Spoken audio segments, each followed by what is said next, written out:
풍랑으로 얼마나 위험에 빠지는지 제자들이 무서움과 공포 속에 빠집니다. 주님을 깨웠어요. 갈릴리를 가보신 분들은 알겠지만 갈릴리가 분지형 호수입니다. 대구처럼 산지에 둘러싸여 있어요.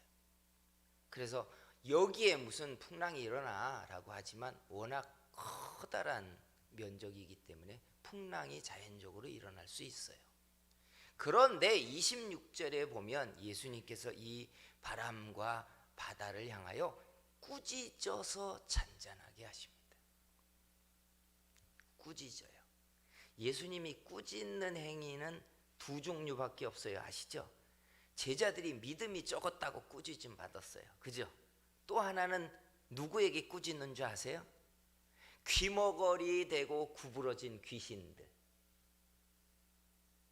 사람들의 인생에 들어가 삶을 구부러지게 한 귀신들, 눈멀게 하는 귀신들, 말 못하게 하는 귀신들, 병들게 한 귀신들을 쫓아내실 때 예수님은 꾸짖으셨어요. 그러니까 바람과 파도가 일어났는데 예수님이 비인격체적인 존재에게 할 수 없는 꾸짖어서 잔잔케 했다는 거예요. 이게 뭔가 배경이 있는 이야기라는 거예요. 배경이 있는 이야기. 그런데 우리가 읽지 않았지만 그 다음에 이 바다를 건너서 어디에 도착하냐면 가다라 지방에 도착합니다. 가다라 지방에 도착했더니 28절에 곧바로 무슨 말씀이 이어졌냐면 그 동네에 사는 귀신 들린 두 청년이 뛰쳐나옵니다. 28절에 이렇게 되어 있어요. 하나님의 아들이여 우리가 당신과 무슨 상관이 있나이까? 때가 이르기 전에 우리를 괴롭게 하려고 여기 오셨나이까? 성경을 보면 이 청년 두 명에게 들어간 귀신이 군대 귀신이래요. 얼마나 강력한 숫자고 세력이었는지 2,000마리나 되는 돼지떼를 몰살시킬 힘을 가졌어요. 그런데 마태복음에는 등장하지 않지만 마가복음 5장 8절에 보면 이 말씀의 배경에 이런 구절이 있어요. 이는 예수께서 이미 그에게 이르시기를 더러운 귀신아 그 사람에게서 나오라 하셨습니다. 영적 충돌이 그 전에 있었다는 거예요.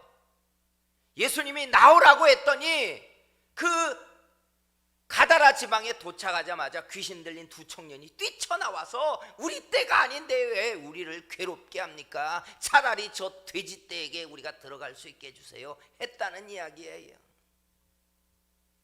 그러니 보이지 않는 영적 충돌이 벌어졌고 그 영적 충돌에 가장 가까운 현상은 그 전날 밤에 아침에 배가 도착하기 전날 밤에 일어난 갈릴리의 대풍으로 인한 풍랑일 가능성이 많다는 이야기예요. 그러니까 예수님이 바람과 바다를 향하여 꾸짖어서 잔잔케 했다라는 이야기가 금방 이해가 되기 시작하는 거예요. 사랑하는 성도 여러분, 우리는 알 리가 없잖아요. 내 인생에 일어나고 있는 거대한 풍랑과 바람들, 재앙들, 내가 만나고 있는 대적들이 그 배경이 뭔지 우리는 모르잖아요.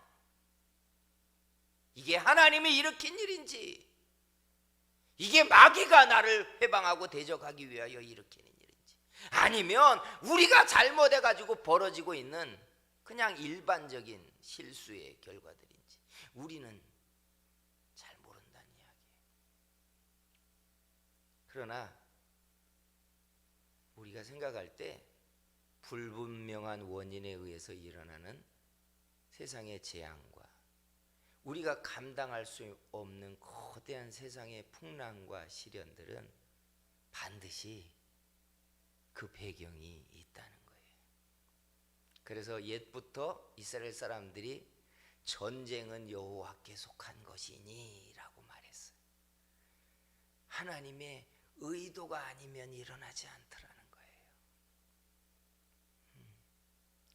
하나님께서 세상에 거대한 풍랑을 일으키고 재앙이 일어나고, 그리고 우리의 인생에 감당할 수 없는 시련이 일어나고 대적으로 인하여 우리의 인생이 눌리고 고난당할 때 그 현상보다 그 바람을 일으키는 하나님의 의도, 메시지, 이게 우리들에게 분별되는 은총이 우리에게 일어나게 되기를 소원합니다. 그래서 세상에 우리들에게 일어나는 재앙과 거대한 시련의 바람들이 전하는 메시지가 뭘까 모아보면 목사가 보건대 약 80%는 동일한 메시지예요. 우리 인생에 일어나는 거대한 재앙과 시련들, 그리고 풍랑의 바람들은 약 80%가 사람의 교만을 꺾으려는 하나님의 징벌입니다.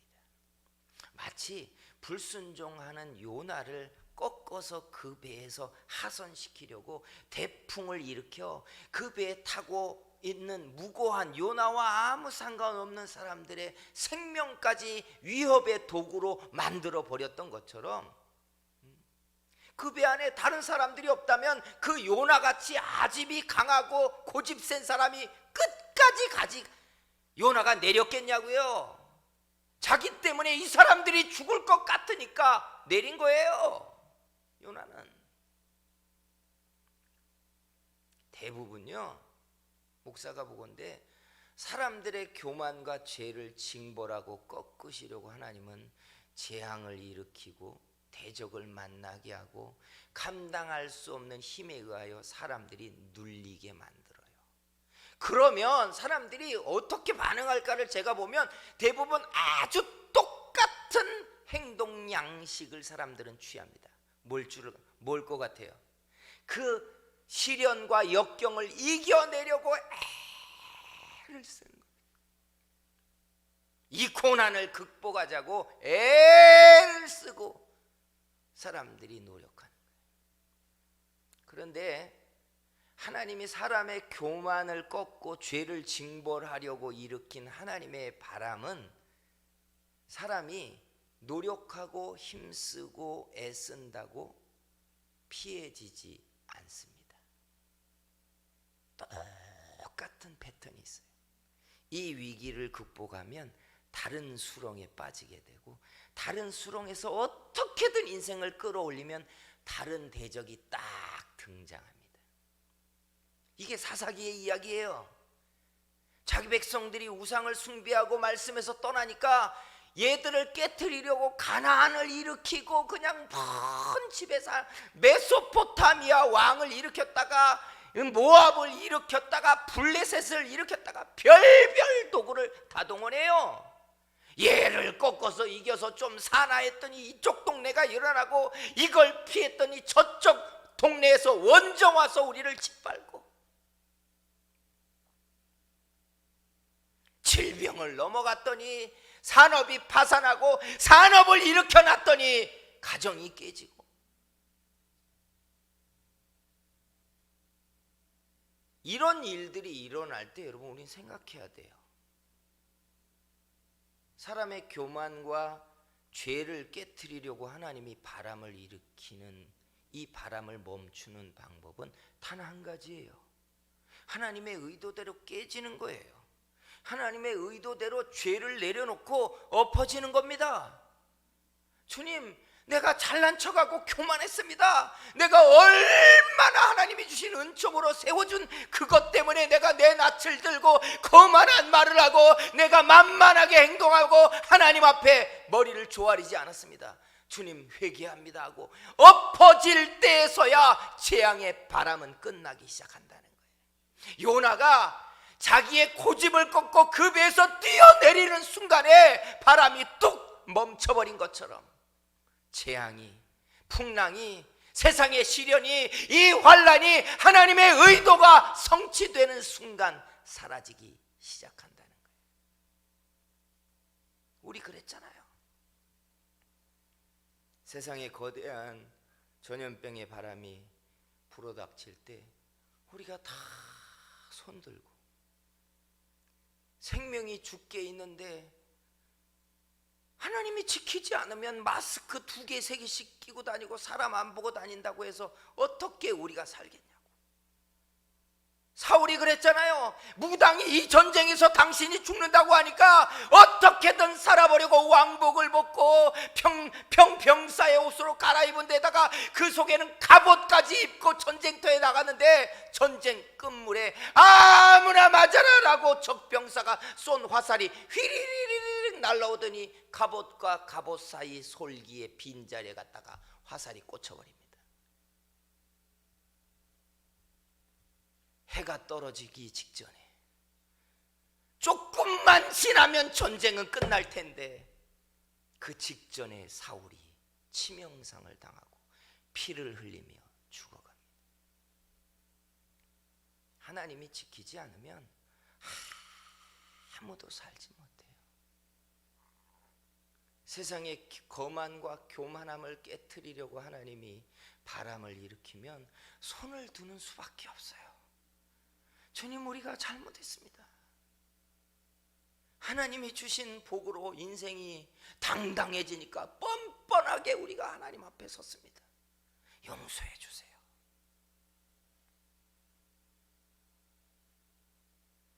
사람이 깨어지고 낮아질 때까지 바람은 멈추지 않아요. 이 바람이 지나가면 전쟁이 던지고 어떻게든 전쟁을 끌어 멈추게 하고 나면 또 다른 재앙은 찾아.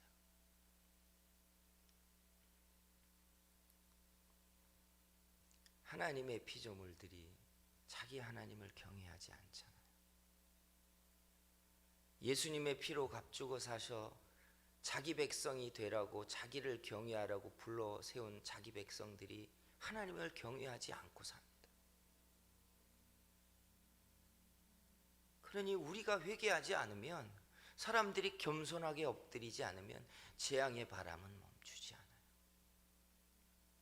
성도 여러분, 피해지지 않는 문제, 풀어지지 않는 고난을 여러분들이 대하고 있다면 자존심 싸움할 게 아니에요.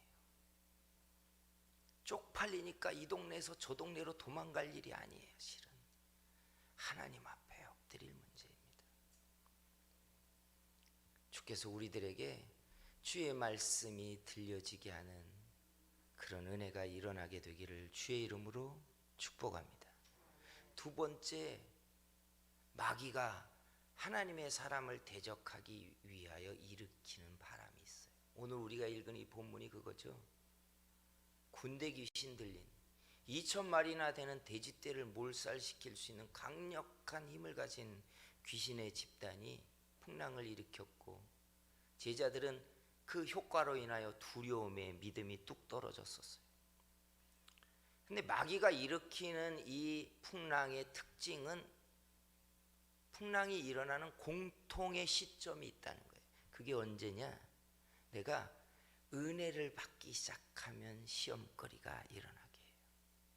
하나님 앞에 좀 내가 말씀을 붙잡고 기도를 좀 해야겠다라고 기도를 시작해서 일주일도 안 되면 3, 4일 기도를 시작하면 문제가 터지게 됩니다.